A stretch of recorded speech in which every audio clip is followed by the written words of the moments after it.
Bro, what's the time on your watch? Which one? What's all this? These are the world's most wanted watches. Richard Mille, Patek Philippe, AP. How much are these worth? Plus 100 million US dollars. I'm wearing around 5 million. One of one, limited Bugatti Chiron Jacob & Co. Limited 12 pieces, 15 pieces, 5 pieces. A watch for my Porsche while wearing and driving it. What should I go for? This watch is super light, RM29 Le Mans, 150 pieces, 350,000 US dollars. Why should I buy it from you? This watch you cannot find it in the boutique. These pieces are all forever waiting list. So even if I'm a billionaire, I cannot get this watch if I go to the boutique. You need to have a strong profile. It's just not just about the money. But with you, I can just come and give the money and take the watch. Exactly. I like you, brother.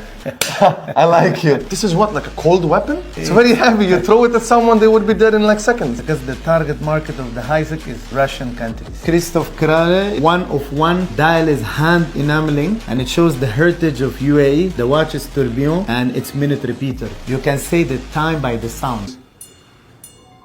RM69. Clicking this button, it flips. I want to kiss you. Oh, no. 1.8 million US dollar. This is the lightest watch in the world. RM6702. $180,000 is 60 grams. And you still think your 9 to 5 would get you a watch like this? Come on. When you go to a meeting, you have your watch with you and it's speaking for itself, but you don't take your car to the conference room. Yeah.